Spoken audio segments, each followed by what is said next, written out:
The rain had been falling in thin, silvery sheets across downtown Portland when Hannah Clarke stared at her reflection in the coffee shop window, wondering, just for a moment, if life would ever stop testing her.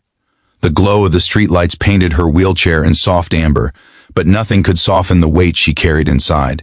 She had learned to live with the stares long ago, the whispers, the pity disguised as kindness. But nothing had prepared her for what she was about to face tonight. Her classmates had convinced her that a kind, successful man was excited to meet her, someone who supposedly admired her courage, her brilliance, her resilience. But in truth, the date they arranged was never meant to be real. It was a setup. A cruel joke designed to amuse the very people who called her friend. And the man they chose, a young millionaire CEO who had no idea they were using his name. Before we go deeper into Hannah's journey, her heartbreak, and the moment that changed everything, take a second to like, comment, share, and subscribe if you believe in kindness, redemption, and the power of second chances. Your support helps stories like this reach more hearts. Hannah rolled her fingers nervously along the rims of her wheelchair as she waited at the upscale restaurant on Pine Street, the one with warm candlelight and soft violin music echoing through the hall. She felt out of place, painfully aware of the judgmental glances from patrons dressed in shimmering evening wear. She had saved for a month to afford this evening, just to look presentable, just to feel, for one night, like she belonged to a world that always seemed slightly out of reach. She kept glancing at the door, imagining the man who was supposed to walk through it.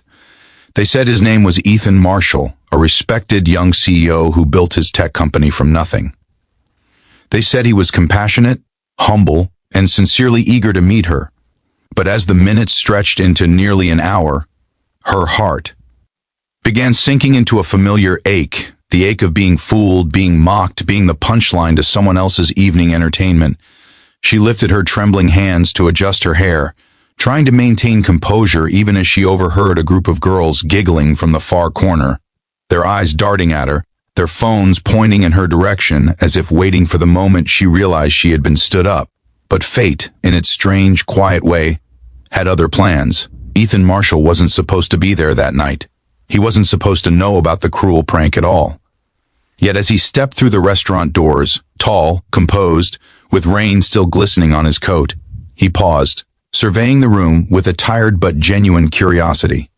He was meeting a client for dinner, running slightly late after giving a ride to a homeless man he'd found stranded under a bridge. But then he noticed her, a young woman sitting alone, her eyes flickering with a mixture of hope and heartbreak, while a group of girls snickered behind their menus. Ethan didn't know her, but he recognized the look of someone who didn't deserve to be hurting. He walked toward her before he even processed the decision. Something in him felt pulled, drawn to her quiet strength, her loneliness, her trembling determination not to cry in public. Hannah looked up, startled when he stopped beside her. He greeted her gently, introducing himself, but her breath caught in her throat. This was the man her classmates claimed wanted to meet her. And he was here, actually here. She wasn't sure what surprised her more, that he existed, or that he was standing before her speaking with warmth, rather than the awkward apology she expected. She hesitated to explain the situation at first, worried he'd laugh or walk away or pity her. But Ethan noticed the tension in her voice, the way she held herself tight, like someone afraid of breaking. And when she finally whispered the truth, her words trembling, he grew still. Not with judgment, but with a deep, heavy sadness. Not sadness for her, sadness for the cruelty she covered up with a small, brave smile. Instead of leaving, he pulled out the chair across from her and sat down, as if he had come there for her all along. The girls who orchestrated the prank began filming, expecting to catch humiliation, but their smirks slowly faded when they realized he was treating her like a human being, not a joke. The evening unfolded in a way neither of them saw coming. Ethan asked about her studies, her dreams of becoming an occupational therapist, her favorite books, her quiet determination to prove that disability didn't define her worth. Hannah found herself laughing despite the earlier sting, her voice warming with each story she shared.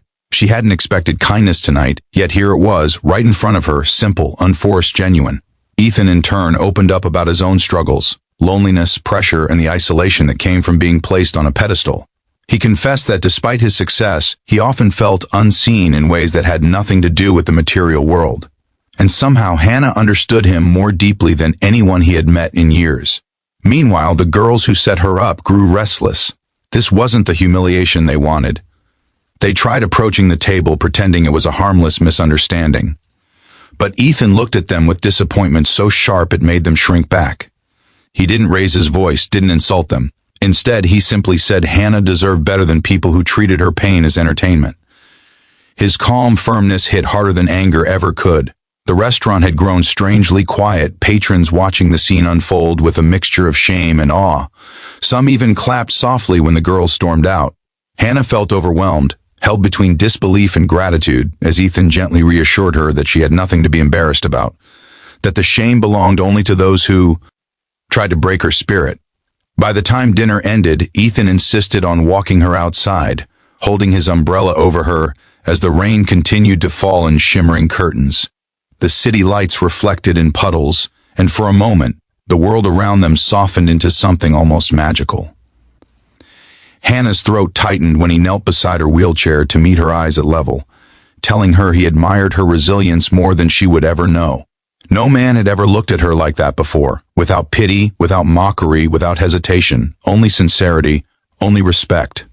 In the days that followed, Ethan found himself thinking about her more than he expected. He reached out again, not out of obligation, but because he wanted to. Hannah hesitated, afraid of giving meaning to something that might not be real. But every time he visited, every time he called, every time he showed up with thoughtful gestures, a book she mentioned, a snack she liked, a simple question about her day, she realized he was different. Not because he was a millionaire, but because he saw her. He saw past the wheelchair, past the assumptions, past the limitations others placed upon her, and slowly she let him into her life. Their bond grew naturally, beautifully, like the quiet blooming of a flower after a long winter. But the people around them weren't always kind. Some questioned Ethan's intentions, some questioned Hannah's worthiness. Rumors spread, photos leaked from that restaurant night, and once again she found herself at the center of unwanted attention. It hurt, deeply. But this time she wasn't facing it alone. Ethan stood beside her with unwavering steadiness, telling her that love, real love, was never about public opinion. It was about choice, effort, and the bravery of two hearts willing to stand together. Her classmates eventually tried to apologize, but Hannah had outgrown the version of herself that needed their validation. She forgave them, not for their sake, but for her own. Peace. And when they cried at realizing what they had almost destroyed, Ethan gently reminded them of the power of empathy, the power of choosing compassion over cruelty. As days turned into months, Hannah's confidence blossomed. She began volunteering at a rehab center, inspiring others with her strength. Ethan supported her dreams, and she supported his pursuit of a more meaningful life beyond corporate walls. Together, they found a rhythm that healed wounds neither of them had spoken aloud. If you're still here with Hannah and Ethan's journey, please like, comment, share, and subscribe. Stories of kindness deserve to travel far. Near the end of this chapter in their lives, something quietly beautiful happened. One evening, as the sun set over Portland's riverfront, Ethan brought Hannah to the waterfront park where lanterns glowed softly along the path. He knelt beside her once more, not to comfort her this time, but to honor her. He told her she had transformed his world, given him purpose, taught him courage in ways money never could, and he asked her to walk through life with him, not with footsteps, but with faith, strength, and fearless love.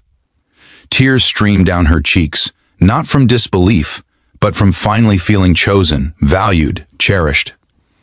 If this story touched your heart, please support the video with your engagement. It helps more people experience these emotional journeys. And before we close, please comment below. Kindness changes everything.